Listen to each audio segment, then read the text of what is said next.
Now, as most of you all know, the Suzuki GSXR1000 has had a tremendous life cycle. But it started really in 2005 when Suzuki made the GSXR1000 K5 edition. This was the bike that blew everybody's mind. It changed the landscape of motorcycling, and it was a genre-defining leader bike.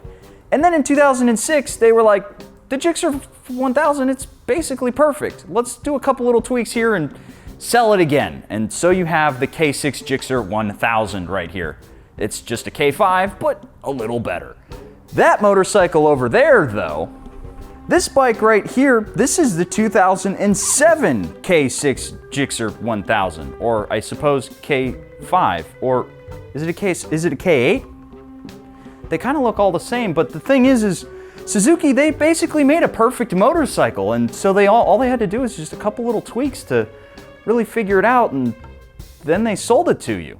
And then we have a motorcycle over there from 2017. So for 2017, Suzuki made this here bike that it's basically a K5 GSXR. I mean, you gotta give it to Suzuki. They made a really great motorcycle back in 2005, and it just needed a couple little tweaks here and there to get you a really good super sport. But then they kind of increased the price a little bit, and they're still selling you a K5 GSXR1000. And then Suzuki realized that they don't have a hyper-naked motorcycle anymore. They needed something to compete. The B-King didn't do it. But they have a K5 GSXR1000, and it's such a good bike. Why not just make this, which is a GSXS1000 that has a K6 GSXR motor in it, which is just a K5 GSXR motor with a couple of tweaks. Aren't these all the exact same motorcycle? What's going on, Suzuki? Alrighty guys, so obviously I was kidding around a little bit, but there is a lot similar between these two motorcycles despite being separated by 14 years. I mean, just looking at them side by side, it's a bit comical. And we're gonna go into a lot of detail today about both of these motorcycles, what separates them aside from the ergonomics and the plastic, and really determine whether or not Suzuki is just selling you the exact same engine like GSXS1000 bros really like to point out. It's like a point of pride for them that this motorcycle has that K6 motor, and the K6 motor is basically a K5 motor. So by the transitive property of GSXR bros, I have a K5 motor in my motorcycle. And we're basically gonna find out whether or not that's true. Now, before you ask questions, I'm in here alone today because Yam didn't want to get a Suzuki overdose. He's been riding the Turbo Busa around so much that he was a little worried that, you know, it might start to become hazardous and he might come in with frosted tips the next day. So it's just me today, and who knows, maybe I'll have frosted tips by the end of the day too, because there's a lot of squid energy going around here. Now let's start out by figuring out what the story is behind the GSXR1000. Starting things out here with the K6 GSXR1000 right here, the first thing that you have to know, guys, is this is our modern classic giveaway motorcycle, because Yam completely broke that whole giveaway from cruisers into basically track bikes. So this is just a classic cool sport bike that we're giving away as part of our cruiser giveaway. Because we've kind of lost the plot and we're having a lot of fun with this motorcycle. But if you would like to get entered to win, click the link down in the description below, go to shop.yammynoob.co. Get yourself any piece of gear that you want. You're gonna get every dollar that you spend as an entry to win this motorcycle. You can also go to yammynoob.co, sign up to support the series that way, get automatic entries, you get 10% off gear on the store, you get $300 off a motorcycle if you wanna buy one from Eurocycle, you get 10% off of Twisted Road Rentals, you get a whole bunch of cool stuff going on there if you sign up down below. So click those links down below. But now we need to talk about the numbers on this motorcycle. And because I know that GSXR bros out there are going to be super intense about this, I'm gonna read it directly off the Wikipedia so I don't get anything wrong, because we all know Wikipedia is a primary source nowadays. So, this GSXR1000 right here has a displacement of 11 cc's larger than due to a 0.4 millimeter bore in totally new frame, reducing the total length of the bike by 1.61 millimeters, but reducing the wheelbase only by 0.02 inches. New brakes mounted with radial calipers, and the new titanium silencer in Europe was said to design reduced turbulence to a minimum. Weighs in at a mere 365 pounds dry, putting it towards the top of the power to weight 404 charts, and a power output of 147.3 horsepower and peak torque of, wait a minute, This is too many numbers. I'm just gonna take this bike out on the road and get some energy going here, because these numbers just ain't doing it for me. But first, I think I gotta go shave my pubes. Ball shavers. They're usually good for a laugh around here, but today Manscaped has a serious message to go with their serious nut defoliator. April is Testicular Cancer Awareness Month, and before you write all this off as some old man problems, testicular cancer affects men 15 to 35, so you best be checking your sack out. It's easy to do. I mean, you're already doing some trimming with your fancy Lawnmower 4.0 with the special edition purple graphics. You've got no excuse. You already know it's the best-in-class battery life, wireless charging, ergonomic designs, and a high-torque motor to chop through even the most thick pubes you can throw at it. We joke around a lot, but Manscaped is taking this seriously, donating $50,000 to the Testicular Cancer Society. Click the link down below and help them out. You can get yourself any of their grooming goodies and learn how to check yourself out for testicular cancer with easy at-home checks you can do in minutes. Best yet, you'll get a nice 20% discount just by clicking the link down below, because your papa loves you. Shave your balls and save your balls with Manscaped. All right, all set, balls clean, nerd energy gone. We are out here on the GSXR1000, and man, what can I tell you that you don't already know about the K6 GSXR1000? Suzuki really nailed it when they made this motorcycle, guys. Even as somebody who's done like 2 track days and is largely a street rider, who goes at a pretty simple moseying pace, you can feel how good this bike is, how good its bones are, even 16 years on in 2022 now. They just made a really solid bike, and really what you notice more so than anything with leader bikes nowadays is what changed is the engine and the technology. The technology of the frames and suspension, you know, that may not have changed all that much. Yeah, we have electronically adjustable suspension, but generally you don't need it. And, you know, twin spar frames are still de rigueur. They're the thing, right? So the GSXR still holds up really, really, really well. Yeah, some of it feels a little classic, shall we say. The inline 4s of today don't do the lubby, lumpy idle that this one does. This has a very old school boat sounding idle, where it's like lub, lub, lub, lub, lub, lub as it's going along, which sounds really cool. It sounds old by comparison, where today's inline 4s, they're just sitting there purring away constantly. Now guys, I think the real question that we gotta answer, because twisty road stuff's all well and good on these motorcycles, we gotta answer the question, which one's faster? And I'm gonna give you my seat of the pants feel here on this motorcycle, and then we'll try it again on the GSXR1000. So, pulling out here, the out and out top speed is obviously gonna go to the leader bike, right?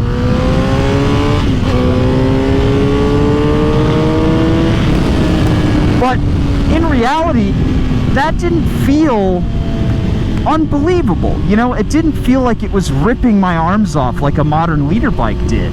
Let's ring it out once more and see if it's really that much faster. And then we're gonna come back out here and get my opinions on the GSXR. We'll do the exact same things. All right. We got a nice run here where I can go pretty quick. So let's go pretty quick. Whee! That's wide open. Yep. That's pretty quick. I don't think that's next level fast. I didn't feel like I was going into, you know, super tunnel vision mode like I do on some of the faster modern motorcycles. So I wonder, is the K6 GSXR, which is 14 years younger, is it 14 years better? Let's get this back in the shop and sit down next to the GSXR and find out. Now, here we have the GSXS1000. This thing is functionally, like the GSXR boys claim, a K6 GSXR1000, but we are going to see exactly how true that claim is. And speaking of claims, this motorcycle right here claims 150 horsepower at the rear wheel and 80 foot-pounds of torque, again, at the rear wheel. Those numbers sound awful familiar, don't they? And this motorcycle claims 460 pounds, which you would kind of expect from a motorcycle that has ABS now, as opposed to one that didn't, and one that has traction control, as opposed to one that didn't.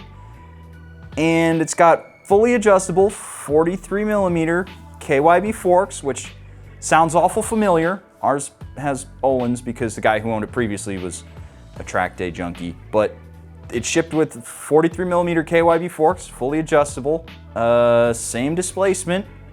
The frame's looking pretty similar there too, so this motorcycle has a lot going on with it that really just looks like they took the GSXR1000 and gave us this motorcycle right here. So question is, how does that translate out on the road? Alrighty folks, we are now out here on the GSXR1000 and we're trying to answer the question, how similar do they really feel? And let's start out with the obvious stuff. The obvious stuff is this motorcycle right here is a naked bike, right? It's just, you know, it's exactly what you'd expect a naked bike to be. You know, it's got a lower seat height because it's got a slightly different subframe. It's got handlebars, again, because naked bike stuff. And it feels pretty relaxed, all things considered. And, you know, it's got a slightly different gearing on this bike. It doesn't rev out as far. It's slightly changed here and there to make it more streetable, but generally, it's a naked bike. The thing, though, is we're not here comparing leader bike to naked bike. We're comparing the engine and the frame to the engine and the frame. And yeah, there's some other stuff involved, like the tires aren't the same, and the suspension's not exactly the same. It's the same 43mm up front, but we do have an Öhlins shock on the GSXR, whereas this is just the stock KYB stuff. But all things considered, comparing these frame for frame and engine for engine, let's start with the handling, man. You would be hard pressed to tell the difference between this GSXS1000 and the GSXR1000. This motorcycle handles beautifully because, again, let's be real, the GSXR just had a really great frame package back in the day, man, and this is still functionally that same motorcycle. It feels great riding this through the twisties. It's every bit as confidence inspiring on the side of a tire as a leader bike would be. You know, it does help that we have some aggressive super sport rubber in the form of the Rossi 3 that the owner put on this, but, you know, it still handles beautifully, even on, you know, some less quality rubber. Next up, let's talk about the engine. Now, this is where things start to differ, but you need to be able to feel for the bones of it, right? So obviously, the K6 has no emission stuff on it whatsoever. It was designed before that was a worry, shall we say. Yeah, there was a little bit of stuff on there. Like, you couldn't just run straight pipes back in the day. You had to have some emissions control, but not like today. And you can feel the emissions control on this motorcycle, unfortunately. There's a lot of stuff involved in controlling the emissions on this bike, and you can feel it. However, the engine underneath still feels every bit as potent as the one from 2006. And that's impressive for a naked bike, you know? Even modern naked bikes might have a hard time keeping up with old leader bikes because of the way they're geared, but this thing feels just like that old K6, you know? But that's the twisty road stuff, and I promised you I'd do a speed test because, again, science needs to be repeatable. We're going to do another roll in the exact same place. So, all right, we've got a little bit of runway here. That's a third gear roll. I mean, this is every bit superbike fast. Yeah, I'm clear enough. Here we go. That's wide open. Third gear. Yep. I do think that this bike is a little bit slower generally because it's a naked motorcycle. The gearing is different, but the engine just feels so potent and so similar to that K6. I feel like you got rid of the emission stuff on this motorcycle. Maybe you do a tune on this to get it to be exactly like the K6, and you're there, man. It's really close. Now, let's get back in the shop and answer the question, are these the same motorcycle? Alrighty guys, bringing things back into the shop here, I wanted to get both these bikes side by side one last time and answer the question once and for all, is Suzuki really just trying to sell you an 06 GSXR1000 in 2020, 2021, and 2022 here? The answer is yes and no. It's undeniable that these motorcycles have so much in common. You look at them side by side, they're making the same power. They're using the same frame. They have the same suspension. And it feels about the same on the side of the tire. Obviously, the ergonomics help this thing out a little bit more, whereas this is meant for your average street cruising and silly squid stuff. But they are so similar. And I think that there is enough to justify this motorcycle being so similar. Obviously, we have the inclusion of ABS and the traction control on this here bike, which it does help. It makes it more rideable on the daily. And the gearing is more fun. It's a little bit shorter. But that's just, you know, standard naked bike stuff. Underneath the skin, I can't deny, they're basically the same motorcycle. But that raises another question. Does Suzuki need to update this with a brand new engine, a brand new suite of electronics, all sorts of cool stuff? Do they need to reinvent the wheel with this bike? I don't think so, guys. I mean, this motorcycle is a ton of fun right here. It is a great package. Even in 2022, this thing is still really fast. And you fast forward a bunch of years, this has some stuff to smooth out some of the rougher edges that you had in 2005.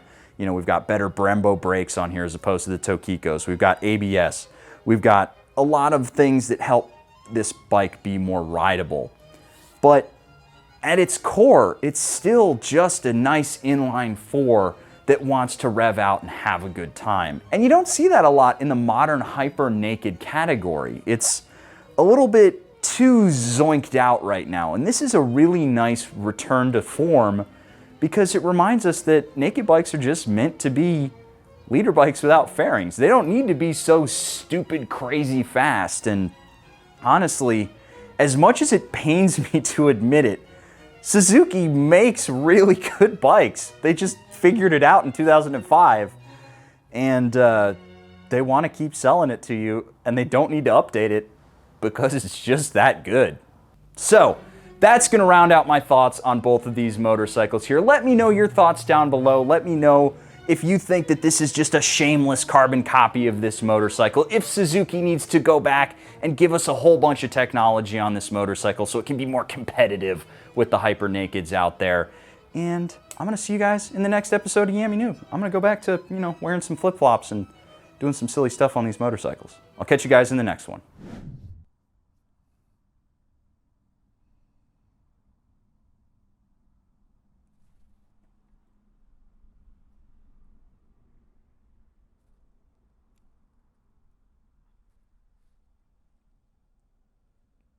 Keep watching Yammy Noob!